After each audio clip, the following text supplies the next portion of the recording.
In other examples, though, particularly in the Middle East, it seems like the only reason why the USA overthrew the country's leader is because of moneyed interest. In Iran's case, it's because of oil. In 1953, the CIA overthrew a democratically elected Iranian prime minister, Dr. Moaddad. This is because Moaddad ran on the campaign of nationalizing oil so that the profits made from oil would go back to the people of Iran. He wanted to give the money back to the people, since at the time, the UK owned Iranian oil reserves. Already, I despise every angle we're going into this story with. It's important to note that the British did indeed own the oil. This is why I say rebel media is propaganda, by the way. We have some token talking in front of a pattern background. He's going to be rambling for 4 minutes. They are going to attempt to condense all of this complex foreign policy into 4 minutes for a base that will just lap it up. And because the new conservative movement is heading in the direction of isolationism, heading in the direction of self-flagellation, it's a definite repeat of what happened to the SJWs while they held some political power.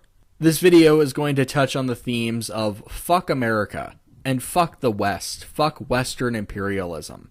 Because when people in Iran chant death to America, that's really our fault.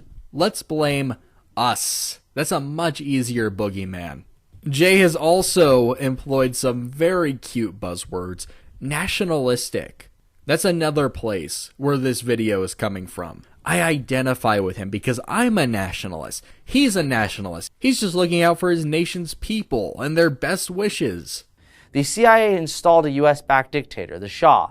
The Shah ruled Iran for around 25 years, and during that time, the Shah crushed political dissent while expanding the gaps between the rich and the poor. And there we go. There's our villain, the puppet dictator that the evil United States placed into power. He widened the gap between the rich and the poor. What a monster. He crushed political dissent. Jay, we're talking about Iran. His political dissenters are Islamists, are jihadists. It's a good thing we put that guy in power for reasons that you are about to get into, but it's very insightful that you chose to smear and discredit him before giving him his due praise. The Shah also made social reforms as he had Western leanings and he wanted to modernize Iran. So there's progress in women's rights. But the bottom line was the Shah was an unelected leader. That's the bottom line.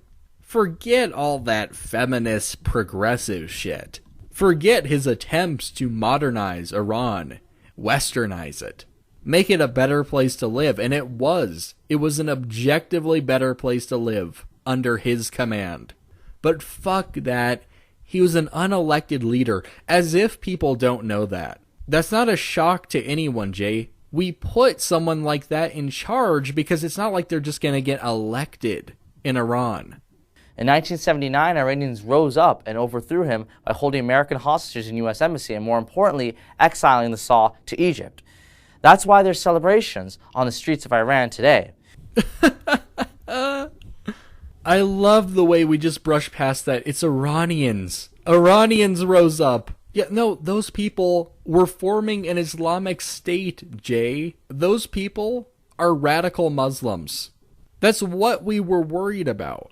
Gee, I wonder why. It's not like Islam has a track record of doing this very thing, of taking over governments, taking over regions in the name of their faith. We are talking about the Iranian hostage situation, and we are still, in this video, going to find a way to say, fuck America, it's our fault. This is victim blaming 101. It's also why right-wingers in Iran chant death to America. They hate America because of what the CIA did to protect the oil interest of a UK company. That same company, by the way, is now British Petroleum, or BP. That's why they hate us. That's it. This is the most simple-minded, socio-economic, apologetic excuse you could ever imagine. Let's just ignore the big issues. Let's ignore that the people in Iran view us as infidels. They view us as an infidel nation. A nation that has blasphemed their prophet and their God. And they take that very seriously, Jay. No, fuck that shit. It's much easier if we self-flagellate. And for this guy, not even really that. You're a fucking Canadian. We have a Canadian on camera basically saying, yeah, fuck America, it's America's fault. And you didn't expect a reaction? People in your own comment section were tearing you to pieces. Now granted, a lot of those people aren't the most articulate, but I completely understand where they're coming from. These are Islam apologetics. These are extremely typical Islam apologetics. I would go as far to say that the moral outrage and constant nitpicking of American foreign policy is the strongest regressive talking point. If you want to know if someone's a regressive or not, ask them what they think about America's foreign policy. You're not going to like the answer you get. Allow me to let my favorite politician ever take it away from here. Ron Paul, please. Such cringe. Such cringe. Yeah, my favorite politician, guys. Ron Paul, take it away. Play that shit. The senator is wrong on his history. We've been at war in Iran for a lot longer than 79. We started it in 1953 when we sent in a coup, installed the Shah, and the reaction, the blowback came in 1979. It's been going on because we just plain don't mind our own business. That's our problem. Wow. Why even show that? That is so embarrassing. You know why Ron Paul said all that? Because he's a crazy fucking libertarian who does not believe in intervention of any kind. We just gotta stick to our own. I love how he referred to the 1979 revolution as a blowback. How sanitized. No, Mr. Paul. That was a jihadist takeover. That is notable. That is something that we were attempting to prevent. At least the leader of Iran at the time was definitely opposed to that. Alright, that Ron Paul speech was just the epitome of victim blaming and demagoguery nonsense. And you're gonna play that like it's a gotcha?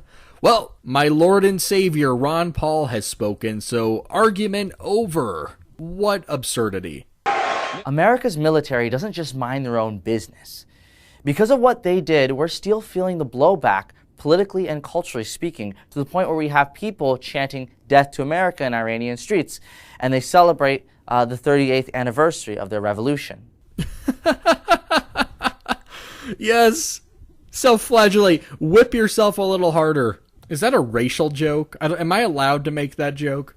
And again, he heard Ron Paul and he called it a blowback. Absolutely scandalous. It's really our fault all of this went down, right? Right, guys? Fuck America, right? America's military doesn't mind their own business? Yeah, I imagine that if you have the largest military on Earth, you are the most powerful country on Earth, you may be in people's business every now and then. He says that like it's a negative thing. There's some people's business who we should be into, namely jihadists in Iran. No, just live and let live. Let them be. Let them be a scourge on the land and kill innocent people. I'm sure that will be fine. Let them drag their society back to the fucking dark ages. Though the Iranian Revolution replaced one dictator with another, now the theocratic Islamic one, the reasons why the revolution occurred clearly had some justification.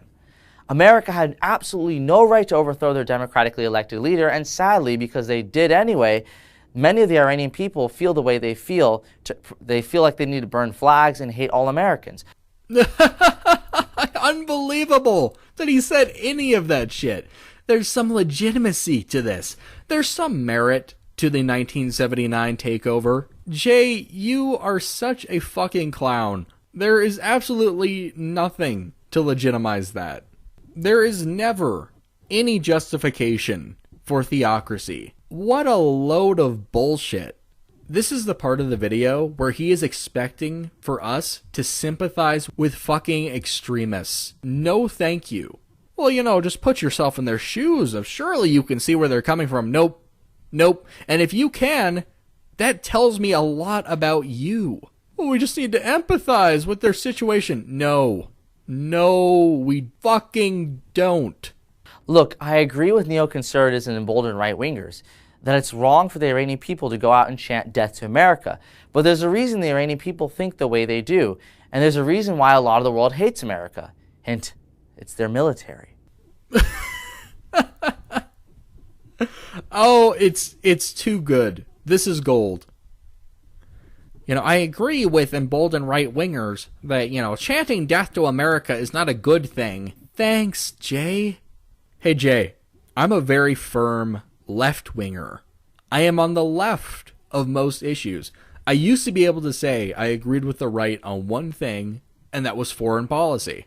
I can no longer say that because you are representative of the modern right, a bunch of isolationist pussies who are spewing Young Turk talking points I heard 3 years ago. This is absolutely shameful. Now that we've solved the oh-so-important issue of whether or not chanting death to America is problematic, let's water that down. Let's water all of that criticism down and say, you know what? America does fuck up. It really is America's fault, guys. You have to understand these chants are coming from somewhere. Death to America didn't just come out of the void. No, they say it because of our military. People hate America around the world because of our goddamn military. Oh, our fucking military, putting better leaders in charge. Our military who are called in to help fight against radicals by these nations. Yet how are we the bad guys again? Very interesting that in this equation, an equation that includes radical jihadists, somehow we are still the bad guys. This is blind self-hatred. It's absolutely disgusting nonsense to me. And people really fucking hate my foreign policy views. Don't believe me? Go read some comments that Glenn Greenwald's fans left me. And coming from the Rebel, this is an absolute joke. No, Jay, I'm not going to play your stupid fucking game of nitpicking every single thing America has done overseas and find a way to really sympathize with those that we victimized and marginalized. You are accomplishing nothing. I'm going to end this video off by showing you a map of all the military bases and installations that are right now surrounding Iran. They hate us because they hate us. I wonder why some of them hate us. America needs to stop meddling in the affairs of the Middle East. I'm Jay Feza from the Rebel.media. Unbelievable! He chose to end it in that fashion. Look at all these military bases that surround Iran. Yeah, I wonder why those are there, Jay. I fucking wonder why. We are talking about a fucking theocracy with nuclear ambitions. I wonder why there are fucking military bases around them. You are such a fucking dipshit. And they don't just hate us because they hate us. They hate us because they are called to hate us by their God and by their holy book. Are these dots really that hard to connect? American foreign policy, American imperialism, self-flagellate, blame us, blame us, blame us. It's not us, Jay. It's not us. Those bases are a precaution against what's to come. So while you're virtue signaling against our attempts to encourage secularism around the globe, encourage feminism, encourage all these great things that the Muslim world desperately needs, make sure to jab a little dagger in our back. I see you. I see what you people are up to, and I'm not very impressed. It seems that now both the left and the right feel it's completely kosher to shit all over our foreign policy for their own personal gain. Well, I can really look great if I denounce all the terrible things our military has done. If that is all you have to contribute to this conversation, then kindly shut the fuck up. Go and subscribe to Reese at the Nightmare Fuel podcast. Do it.